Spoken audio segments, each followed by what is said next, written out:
बहुत समय पहले एक छोटे से गांव के पास एक घना जंगल था। उस जंगल के बीचों बीच एक खंडहर जैसा महल था। लोगों का कहना था वहाँ एक खतरनाक चुड़ैल रहती है जो वहाँ जाने वाले हर व्यक्ति को अपनी कैद में ले लेती है। गांव में एक लड़की थी जिसका नाम कविता था।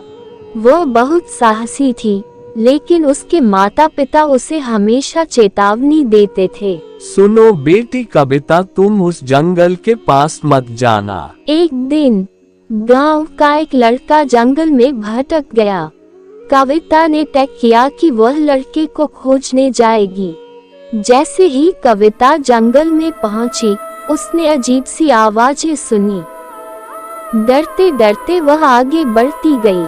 अचानक उसके सामने एक बड़ा काला महल आ गया। अंदर से किसी के रोने की आवाज आ रही थी। साहस जुटाकर कविता महल के अंदर गई। महल के अंदर अंधेरा था और हर जगह मकड़ी के जाले थे। तभी चुड़ैल प्रकट हुई।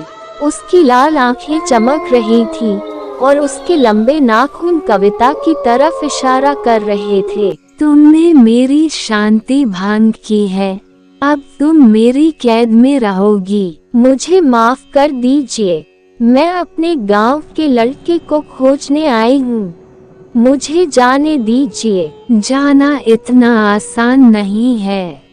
तुम्हें मेरी 3 पहेलियों का सही जवाब देना होगा।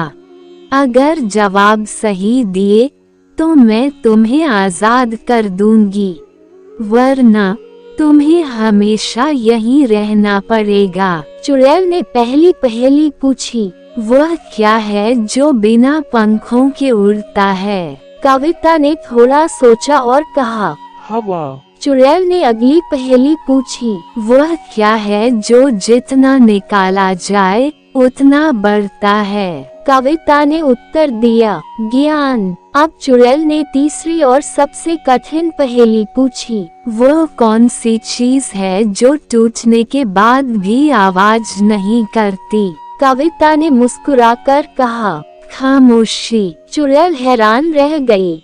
उसने कभी सोचा भी नहीं था कि कोई लड़की इतनी बुद्धिमान हो सकती है। तुमने मेरी पहेलियों का सही जवाब दिया है। तुम आजाद हो, लेकिन जाओ और कभी लौटकर मत आना। कविता जल्दी से गांव लौट आए और अपनी कहानी सभी को सुनाई। गांव वाले उसकी बुद्धिमानी और साहस की प्रशंसा करने लगे।